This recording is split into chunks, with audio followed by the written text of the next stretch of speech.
Qeveria ka prezantuar në Elbasan planin e paqes fiskale që kryeministri sqaron se nuk është një plan elektoral. Kjo nismë bazohet në 3 komponent: tatimi i dakordsuar mbi fitimin, rishikimi i pasqyrave financiare 5 vitet e fundit, si dhe falja e detyrimeve tatimore dhe kamat vonesave. Çdo biznes për 3 vjet, nëse do të vendosë të deklarojë një fitim më të lartë se ai i dakordsuar me administratën tatimore, për fitimin shtesë do të tatohet vetëm me 5%. Nuk është një program elektoral, se ne s'kemi nëse, ne do vazhdojmë punën. Do të hapim një diskutim me ju dhe pastaj të sintetizojmë këtë plan. Rama pranon se kontrollet tatimore sillin me vete dhe korrupsionin, por bashkëfajtor sipas tij janë dhe vetë sipërmarrësit që nuk i denoncojnë këto raste. Në jo pak raste ata inspektorët na turprojnë.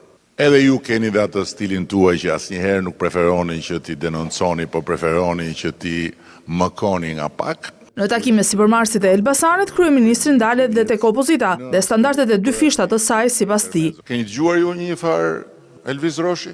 Ishte kriminal, e kanë marrë edhe është në rregull. Por në sy të sipërmarrësve, Rama i kërkoi llogari dhe kryebashkiakut të Elbasanit për indiferencën ndaj shqetësimit të një qytetareje. Ti duhet ta kisha bërë që mos vinte dita që të ma thoshte ajo mu. Tash që ma tha ajo, s'ma thut do ti. Ka thënë kryetari i Bashkisë të Zgjidhjen Shtator.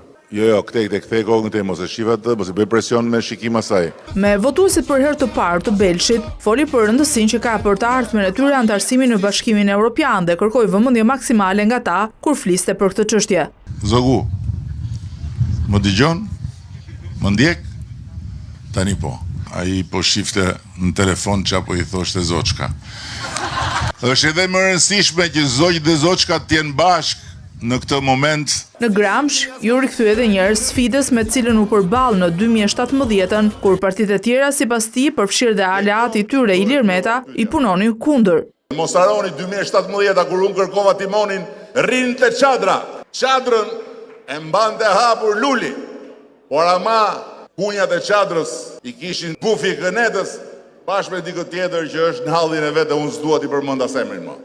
Në komunikimin sy më sy, Rama përsëriti edhe një herë ndjesën publike lidhur me termin autik politik të përdorur gjatë takimit në Gjirokastër.